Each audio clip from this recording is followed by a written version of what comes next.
Today is our third day in Mongolia. Yesterday we went around and saw all the sights of Ulaanbaatar city. What shall we do today? Let's get a little bit deeper into the interior to see the real Mongolia.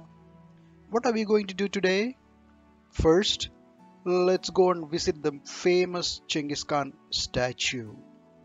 From there, let's go to Terelj National Park, and on our way back we will visit the Aryabal monastery, and of course finally we'll be back to our beautiful Ger in the wilderness. It's about 8 o'clock in the morning and we have just started our drive towards the famous Genghis Khan statue. We have crossed all those difficult parts near our Ger, the bumpy road, and have arrived at a better roads on the city of Ulaanbaatar.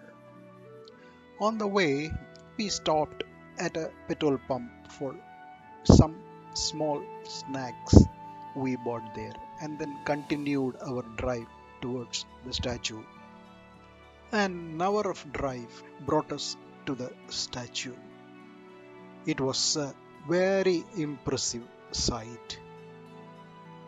To most of the world, Genghis Khan is known as a brutal and savage dictator whose campaign of terror and wholesale massacre of civilian population may have resulted in the death of up to 40 million people.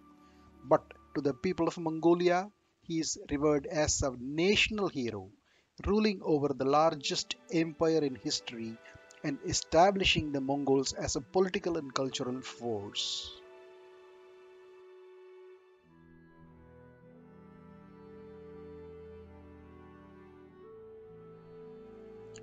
Now, let me give you some background on this statue.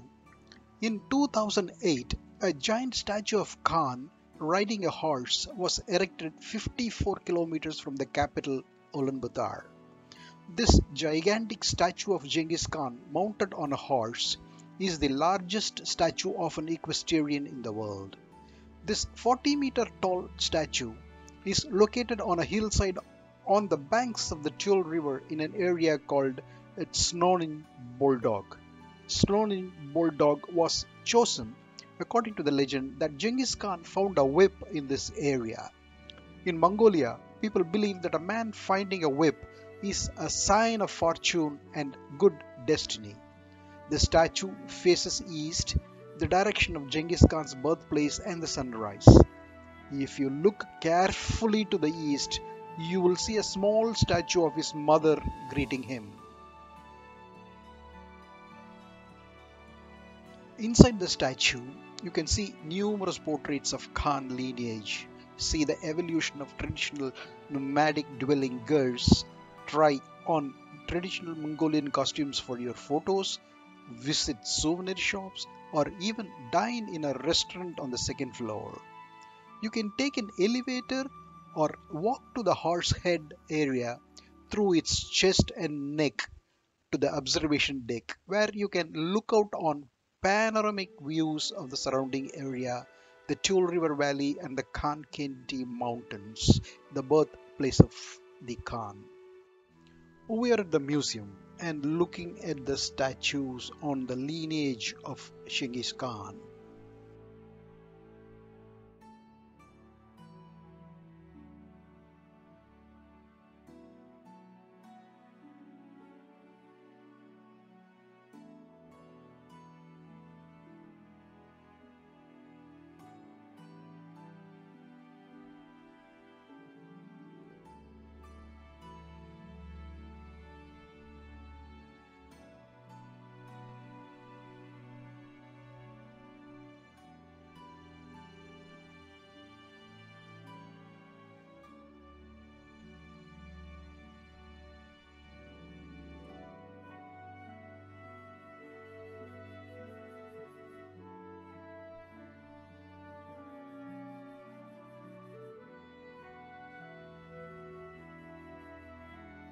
The time we spent in this museum was really enjoyable and informative.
We are now on the viewing platform.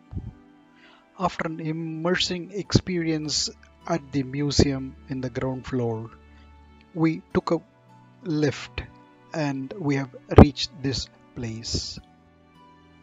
The imposing face of Mongolia's greatest warrior, Genghis Khan, stares at you.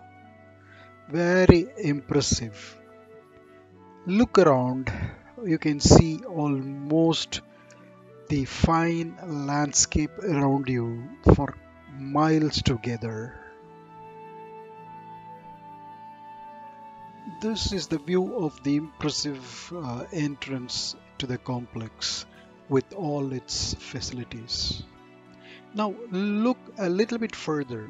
Can you see the small statue? It is the mother of Genghis Khan who is blessing him when the sun rises in the east.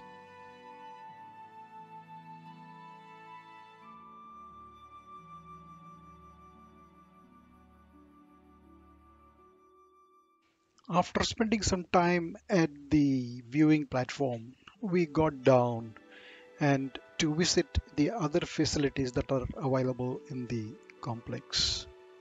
They have a small park which has the statues of all Mongolian soldiers riding horses, and they also have an arena where you can try your skill at archery. After enjoying this for some time, we left for our next destination.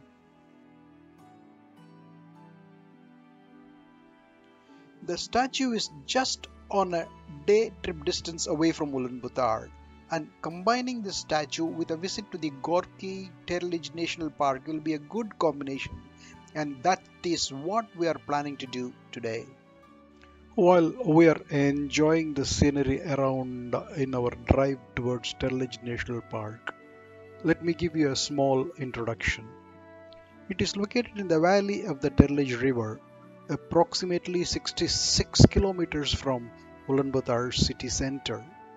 A small southern portion of the park is developed for tourists with restaurants, souvenir shops, horses and camels for rent, and tourists' gear camps. Many of them are run by the Juluchin Corporation, which is the former state tourism company. However, most of the park is underdeveloped and they are difficult to access. The Terelj River flows through the park, and the park wildlife includes brown bears and over 250 species of birds. The attractions of the park include Khagin Kar Lake, but it is about 80 kilometers upstream from the tourist camp, and SC Hot Water Springs, a natural hot water spring 18 kilometers further upstream. The park has many rock formations for rock climbers, and they include two famous formations named for things they resemble. One, the Turtle Rock, and the second, the old man reading a book. Today we'll be visiting the famous Turtle Rock.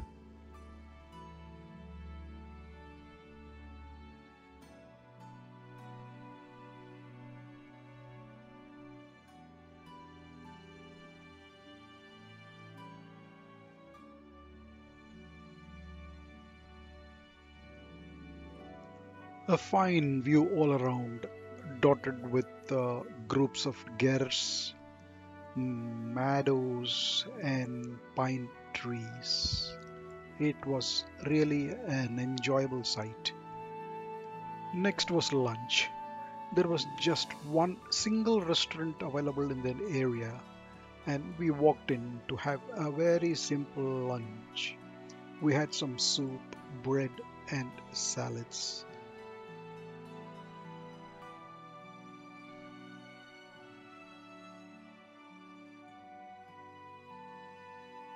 As there was a possibility of climbing the Turtle Rock, we thought we should not miss the opportunity and went back to the rock. As it appeared not too difficult, I thought I'll put my rock climbing abilities to test. After a short climb, I reached a place they said was the neck of the turtle, where we found a small cave. It was dark inside, and from there we could even see the landscape around.